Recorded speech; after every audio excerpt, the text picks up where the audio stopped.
धीरे बोलो, कोई सुन न ले। ये बात हम सबके कानों में पड़ी होगी और हमारे मुंह से भी निकली होगी, लेकिन सोचने की बात यह है कि आखिर ये वाक्य कब कब हमारे मुख से निकलता है और कब कब हमारे कानों में पड़ता है, क्योंकि ऐसे कम ही गुप्त राज होते हैं जो हम किसी को बताना नहीं चाहते। अक्सर परिवार में अशांति का कारण यही बातें होती हैं। उसकी वजह हम लोग स्वयं ही होते हैं। हम इस बात को देख पाएं या ना देख पाएं, यही असल सत्य है, क्योंकि जाने अनजाने में मूर्खतावश हम अपनी रहस्यपूर्ण बातें उन्हें बता देते हैं और यही हमारे दुख का कारण बन जाता है। जो बातें हमें कभी नहीं बतानी चाहिए वे हम बेहोशी की हालत में दूसरों को बता देते हैं और फिर हमें बाद में इस बात के लिए बहुत पछतावा होता है। हम लोग खुद से यही कहते हैं, मुझे ये बात उसे नहीं बतानी चाहिए थी, मेरी ही गलती हुई जो मैंने उसे ये सारी बातें बता दी। इसीलिए आज की जो बौद्ध कहानी मैं आपको सुनाने जा रहा हूँ, उसे सुनने के बाद आपको 7 ऐसी बातें पता चलेंगी जो आपको कभी किसी को नहीं बतानी है। ये जो 7 बातें हैं जो आपको कभी किसी से नहीं बतानी, आखिर क्यों नहीं बतानी, इसके पीछे का तर्क भी आप इस कहानी में जान जाओगे। इससे पहले कि आप इस बौद्ध कहानी में खो जाएं, इस चैनल को अभी सब्सक्राइब कर लें। एक समय की बात है, एक नगर में रिंकू नाम का एक युवक रहा करता था। वो युवक बहुत ही गरीब था, कुछ पैसा नहीं था उसके पास। 2 वक्त की दाल रोटी भी उसको बहुत नसीब से जुटती थी। किसी काम की तलाश में दिन रात खोज करने के बावजूद उसे कोई काम न मिलता। फिर उसने एक दिन अपनी पत्नी के सामने सारी समस्या बता दी। उसने अपनी पत्नी से कहा, मैं जिस जगह भी काम मांगने जाता हूँ तो वहाँ के युवक मुझसे यही कहते हैं, हमारे यहाँ काम नहीं है। मैं काम की तलाश कर कर के थक चुका हूँ। मुझे समझ नहीं आता कि मैं तुम लोगों का पेट कैसे भरूंगा, अपने बच्चों को कैसे पालूंगा, और ये चिंता मुझे दिन रात खाए जा रही है। ये सुनकर उसकी पत्नी ने कुछ सोचकर उससे कहा, तुम एक आदमी के पास एक बार ही काम मांगने के लिए जाते हो और जब वो काम के लिए मना कर देता है तो तुम उसके पास दोबारा नहीं जाते। अगर तुम्हें उनसे काम लेना है तो तुम्हें हमदर्दी जतानी होगी, तुम्हें उनसे हमदर्दी हासिल करनी होगी, तुम्हें अपनी गरीबी उन्हें दिखानी होगी ताकि वे लोग तुम्हारी मजबूरी समझकर तुम्हें अपने काम पे रख लें।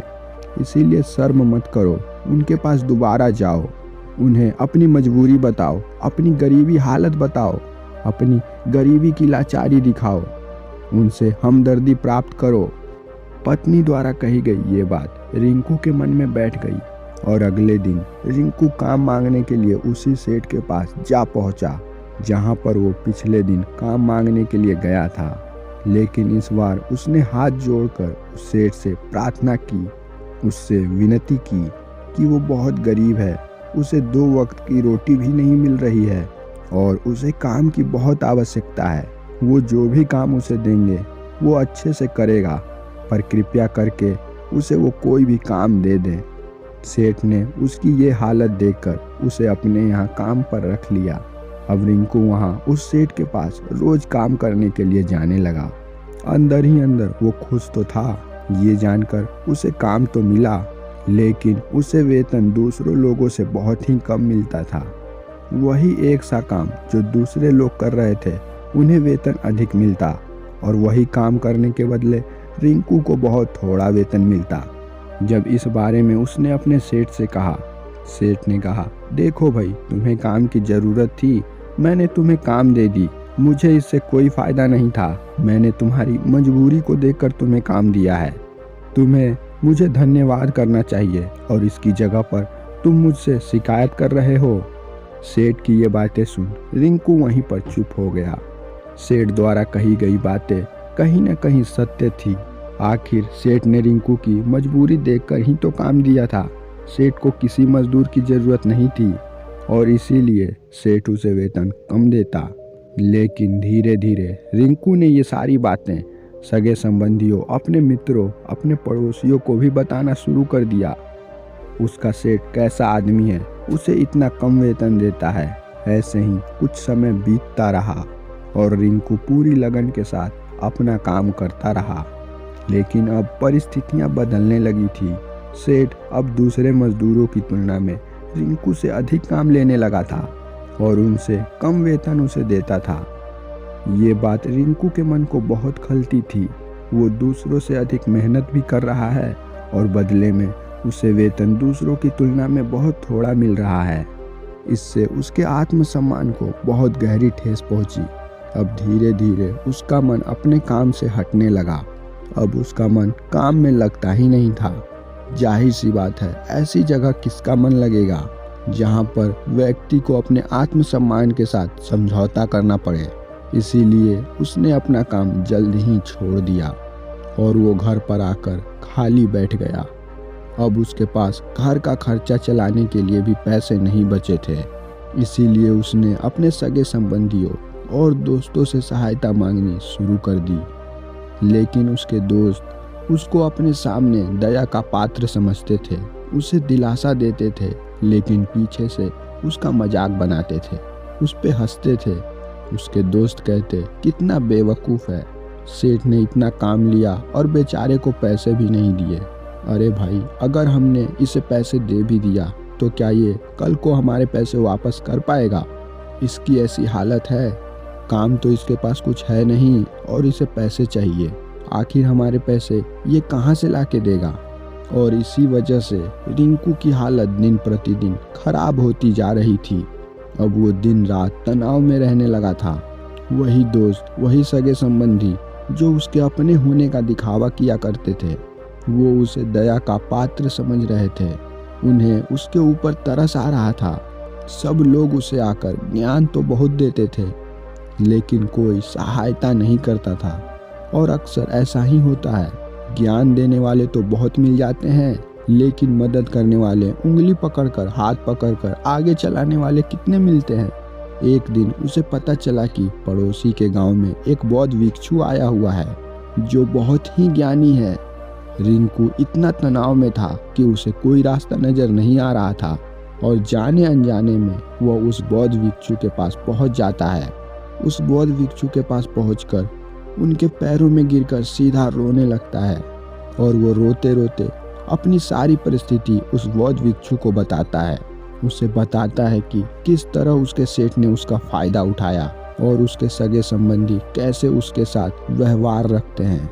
कोई उसकी मदद करना नहीं चाहता, केवल सब लोग उसे समझाना चाहते हैं। सारी बातें सुनकर बौद्ध भिक्षु ने उसे चुप कराते हुए कहा, भंते, ये सारी समस्याएं तुम्हारी बुद्धिहीनता, तुम्हारी मूर्खता के कारण उत्पन्न हुई।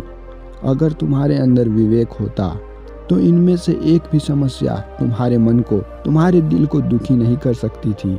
लेकिन तुमने अपनी बेवकूफ़ी, अविवेक के कारण खुद ही अपने रास्ते में कांटे बिछा दिए। आज मैं तुम्हें 7 बातें बता रहा हूँ जो भूल कर भी तुम्हें किसी से नहीं बतानी, और इन बातों का अनुसरण करते तुम बहुत आगे जा सकते हो और बाहर से मिलने वाले दुखों को कम कर ही सकते हो जो बेवजह दुनिया की वजह से तुम्हारे अंदर आएंगे। अब मैं जो तुम्हें 7 बातें बताने जा रहा हूँ वो ध्यान से सुनना। पहली बात जो तुम्हें किसी से नहीं बतानी वो है अपनी मजबूरी। अपनी मजबूरी दूसरों के बीच दिखाकर उनसे दया की या सहायता की उम्मीद लेने की कोशिश कभी मत करना। हो सकता है आज वो तुम्हारी मजबूरी देखकर तुम्हारी सहायता कर दे, लेकिन वही लोग कल तुम्हारी इसी मजबूरी का फायदा उठाने से नहीं चूकेंगे, और अगर फायदा भी ना उठा सका तो वही 10 लोगों के बीच तुम्हारा मजाक बनाने से कभी नहीं चूकेगा। इसीलिए कभी भी दूसरों के बीच अपनी मजबूरी का दिखावा मत करो। अगर घर में 2 रोटी है, सूखी रोटी है, वही खाकर सो जाओ, लेकिन दूसरों के बारे में इसकी भनक भी नहीं लगनी चाहिए। जरा आप खुद सोचो, मजबूरी बताने का क्या प्रयोजन हो सकता है? आखिर एक इंसान अपनी मजबूरी क्यों बताता है? या तो वो दूसरे से सहानुभूति हासिल करना चाहता है या फिर उनसे कोई आर्थिक मदद पाना चाहता है। लेकिन अगर आप दोनों ही परिस्थितियां देखें, दूसरा आदमी आपका फ़ायदा उठाने से नहीं चूकेगा, और अगर वो फ़ायदा नहीं भी उठाएगा तो अपनी नज़र में तो वो आपको मूर्ख ही समझेगा। बेवकूफ़ समझेगा और दूसरों के सामने आपका मजाक ही उड़ाएगा। इसलिए अपनी मजबूरी के बारे में कभी किसी को मत बताना। दूसरी बात जो कभी किसी को नहीं बतानी चाहिए वो है अपनी अतीत की गलतियाँ और भविष्य की रणनीतियाँ।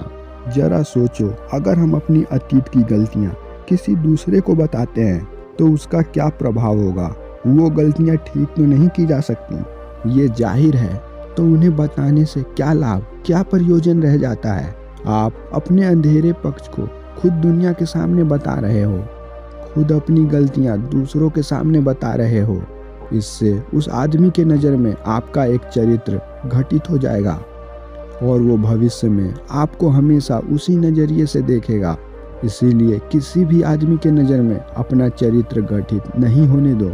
और जरा आप सोचो, आप व्यर्थ में ही अपनी भविष्य की रणनीतियाँ दूसरों के सामने बता रहे हो, जो लोग आपके काम के हिस्सा ही नहीं हैं।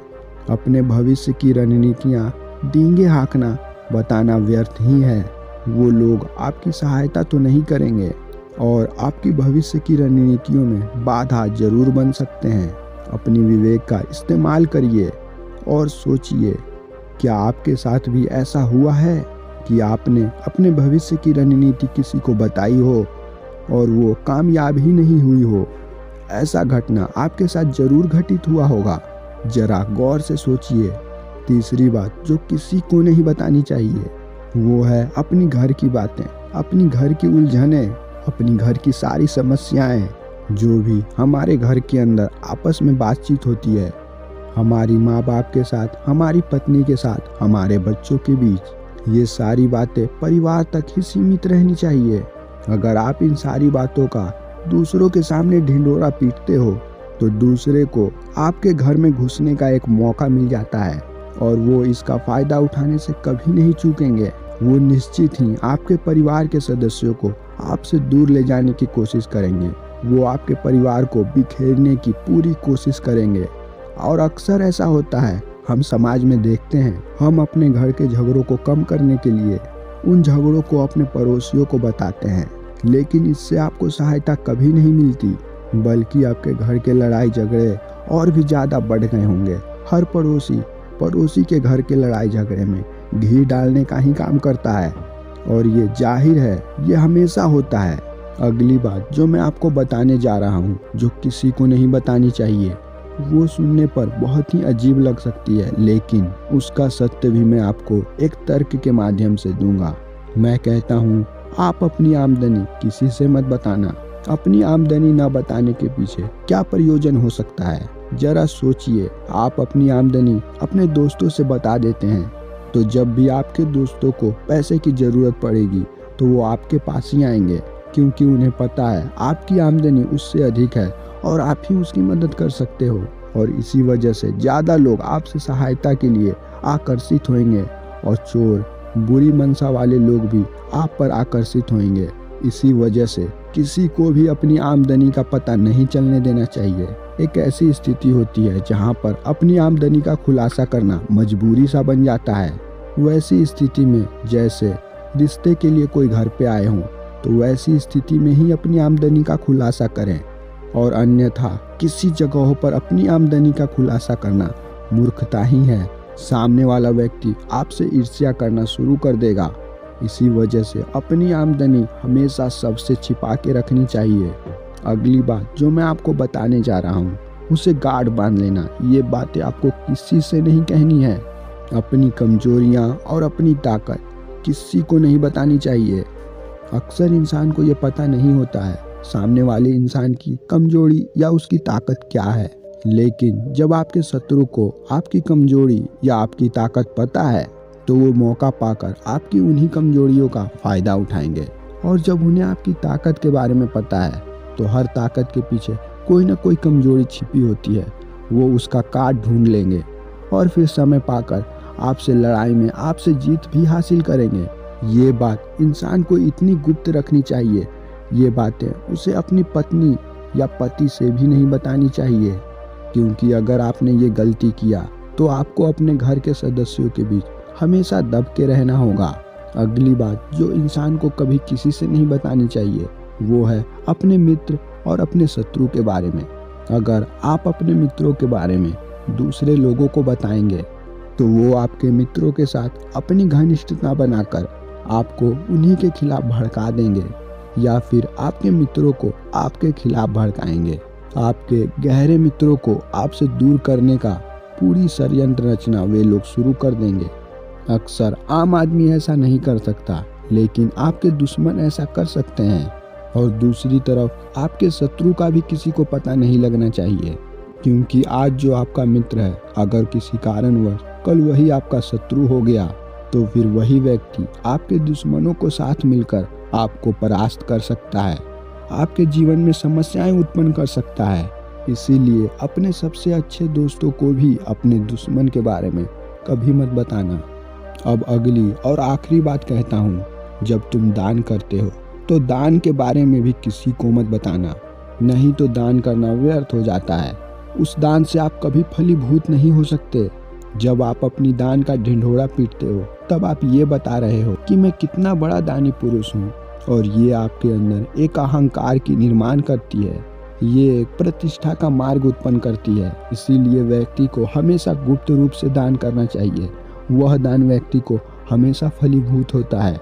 ये 7 बातें जो बौद्ध भिक्षु ने रिंकू को बताई, इन्हीं 7 बातों में संसार का अधिकांश सिद्धांत छिपा हुआ है। ये 7 बातें हर व्यक्ति को अपने आप में छिपा के रखना चाहिए, हर किसी से छिपा के रखना चाहिए। इन बातों का अनुसरण करते हुए आप अपने घर में सुख शांति बनाए रख सकते हो और घर के झगड़े हमेशा के लिए दूर कर सकते हैं। आशा करता हूँ आपको इस वीडियो से नई सीख मिली होगी।